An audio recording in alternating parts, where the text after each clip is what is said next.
সকলকে আমার জয়গুরু। আমি অক্রোধী, আমি অমানী, আমি নিরলস কাম লোহজিৎ বশী, আমি ইষ্টপ্রাণ সেবাপটু। শ্রী শ্রী ঠাকুর অনুকূলচন্দ্র চণ্ডের মতন মহাপুরুষ পৃথিবীতে এসেছিলেন মানুষকে ভালোবাসতে, মানুষ গড়তে, পরিবার গড়তে।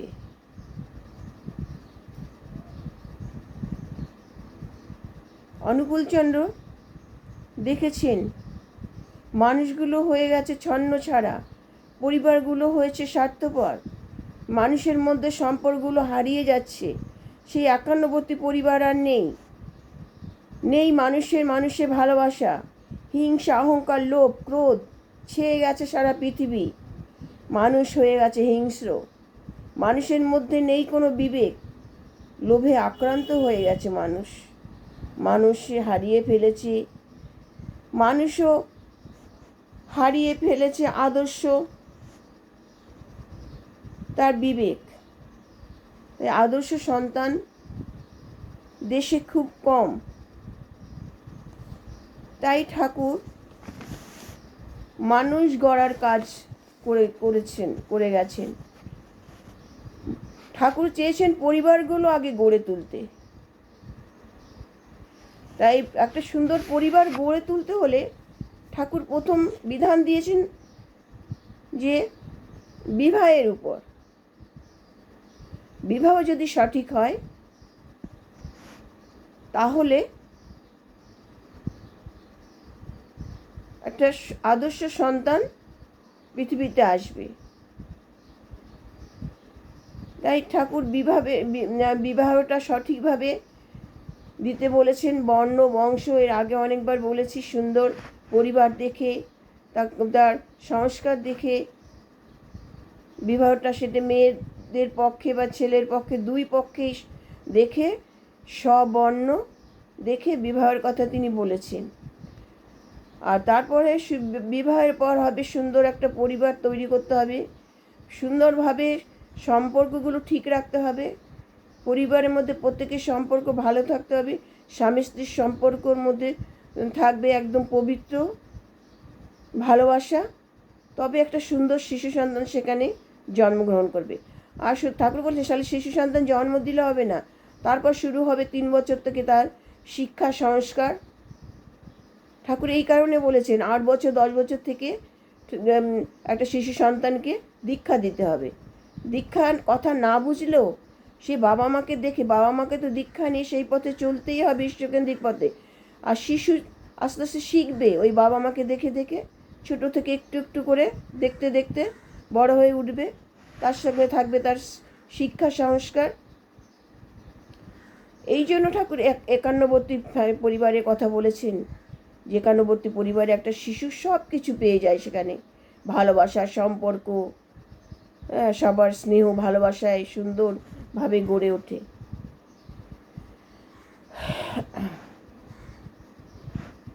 তাই তিনি বলেছিলেন যে আগে সুন্দর একটা পরিবার তৈরি করতে হবে, শিশুকে সুন্দরভাবে তৈরি করতে হবে, তবে তো সে শিশু বড় হয়ে একটা আদর্শ সন্তান তৈরি হবে। তাকে ছোট থেকে ইষ্টকেন্দ্রিক করে তুলতে হবে, যাতে সে বড় হয়ে ভুল পথে পা না বাড়ায়।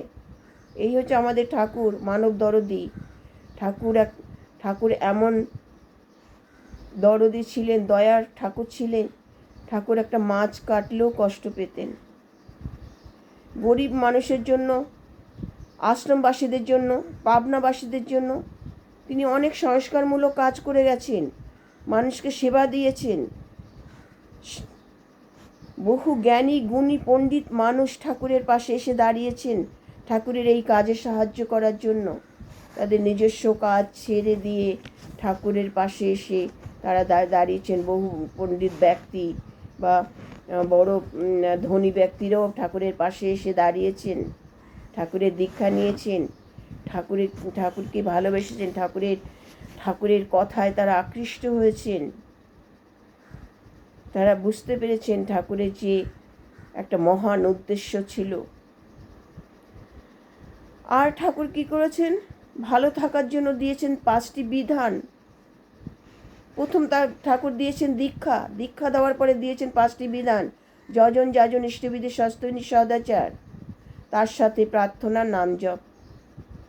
সদাচার পালন করে মানুষকে সুস্থ থাকার উপদেশ দিয়েছেন। প্রত্যেকটা বিষয়ের উপর সদাচার পালন করতে বলেছেন ঠাকুর। খাবার উপর, পোশাকের উপরে, বাড়িঘর পরিচ্ছন্নের উপরে, সব কিছুর উপরে, এমনকি কথা বলার ভঙ্গি, কথা বলার যে একটা মানে সুন্দর একটা ভঙ্গি বা সুন্দর মানসিকতা, এটাই কথা বলার উপরেও সদাচার। আবার সুখে শান্তিতে মন যাতে শান্ত থাকে, সুখে থাকে, তার জন্য তিনি আধ্যাত্মিক সদাচারের কথা বলেছেন। আধ্যাত্মিক সদাচার মানে ঠাকুরময় হয়ে চলা, ঠাকুরময় ঈশ্বর কেন্দ্রিক পথে চলা, আধ্যাত্মিক পথে চলা, ধর্ম পথে চলা। তার সাথে দিয়েছে সকলকে নিয়ে চলা, পারিপার্শ্বিক সকলের সঙ্গে ভালো ব্যবহার করতে হবে, সকলকে নিয়ে চলতে হবে। হিংসা, অহংকার, এগুলো ঠাকুর একদম পছন্দ করতেন না। যার যতটুকু আছে তার থেকেও মানুষকে কিঞ্চিত, যতটুকু পাওয়া যায় ততটুকু দিয়ে মানুষের পাশে থাকার কথা বলেছেন। ধর্মপথে অন্যে বাঁচায় নিজে থাকে, ধর্ম বলে জানিস থাকে। শুধু নিজে বাঁচা নয়, সকলকে নিয়ে বাঁচতে হবে, তবে তো সমাজটা সুন্দর হবে, তবে তো দেশ সুন্দর হবে। মানসিকতা ভালো রাখতে হবে। ঠাকুর এটা করে গেছেন, দেখিয়ে দিয়ে গেছেন। ঠাকুর পরিবারকে ঠিক তেমনভাবে গড়ে তুলেছেন। এক সুতোয় মালা গেঁথে রেখে গেছেন তিনি। তাহলে সেই বংশ পরম্পরায় সেই শিক্ষা দিয়ে গেছেন। সেই 91টি পরিবার চলছে ঠাকুর পরিবার। সেই ঠাকুরের যে উপদেশ, ঠাকুরের যে কথা, সেই উপদেশ মতো সকলে বংশ পরম্পরায় চলছে।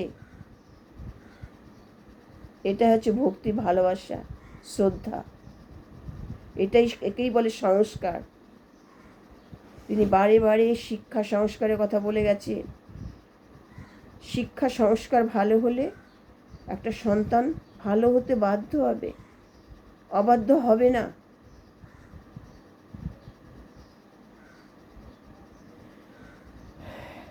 ঠাকুর অনুকূলচন্দ্র পাবনাতে এই যে দুঃখী গরিব মানুষদের জন্য প্রচুর সংস্কারমূলক কাজ করেছেন। প্রচুর অনেক কুটির শিল্প থেকে শুরু করে, ব্যাংক থেকে শুরু করে, নলকূপ বসানো থেকে শুরু করে, কারখানা থেকে শুরু করে, পাবলিশিং হাউস থেকে শুরু করে, বিজ্ঞান গবেষণাগার, যেখানে হাজার হাজার মানুষ কাজ করে খেতে পারে। হাজার হাজার মানুষকে আশ্রয় দিয়েছেন আশ্রমে। নিজস্ব বাড়িঘর ছেড়ে, নিজেদের কাজ ছেড়ে ঠাকুরের আশ্রমে এসে ঠাকুরের সঙ্গ করেছেন, ঠাকুরকে সঙ্গে নিয়ে চলেছেন। এই হচ্ছে ঠাকুর অনুকূলচন্দ্র। তিনি মানুষ নয়, তিনি একজন মহাপুরুষ ছিলেন। মানুষকেই তো মানুষ ভগবান কাছে এসে বসায় কেন?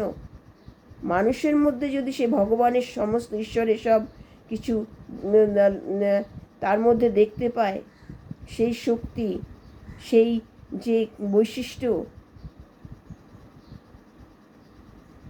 সে ঐশ্বরীয় শক্তি, সেই যে মানুষকে ভালোবাসা, জীবে প্রেম করে যেইজন, সেইজন সেবিছে ঈশ্বর। জীবের মধ্যে শিব, এটা ঠাকুরও দেখিয়ে গেছেন। তাই আমাদের অনুকূল ঠাকুরকে জানতে হলে, চিনতে হলে তার সমস্ত বই পড়তে হবে। আমি বারে বারে বলছি, তিনি 17 বছর বয়সে সত্যানুসরণ বইটি লিখে গেছেন, যেটা গীতার সমতুল্য। জীবনের সব সমস্যার সমাধান ওই সত্যানুসরণের বইটিতে আছে। প্রতি সকাল সন্ধ্যায় পাঠ করা হয়। তিনি নারীদের জন্য নারীনীতি বই লিখে গেছেন। নারীরা কিভাবে সংসার করবে, কিভাবে চলবে, কিভাবে শ্বশুর শাশুড়িকে দেখবে, ভক্তি শ্রদ্ধা করবে, স্বামীর সাথে কীরকম ব্যবহার করবে, সব কিছু নারীনীতি বইতে, পরিবেশের সঙ্গে কিভাবে চলবে, সব কিছুই নারীনীতি বইতে লেখা আছে। এরকম কত শত শত বই ঠাকুর লিখে গেছেন, উপদেশমূলক বই, অমৃত অমৃত কথা। জয় গুরু। আমার আলোচনা যদি ভালো লাগে তাহলে লাইক শেয়ার করবেন, মানুষের কাছে শেয়ার করবেন, মানুষকে শুনতে জানতে সাহায্য করবেন। কথাগুলো শুনলে হয়তো হয়তো মানুষের অনেকটা উপকার হবে। এটা তো ঠাকুরেরই কথা, এটা আমার কথা নয়। এটা আমিও ঠাকুরের বই পড়ে ঠাকুরের আলোচনা শুনে উপলব্ধি করেছি। আমি ঠাকুরকে দেখিনি, আমি দেওঘরে অনেকবার গেছি, কিন্তু ঠাকুরকে দেখার সৌভাগ্য আমার হয়নি।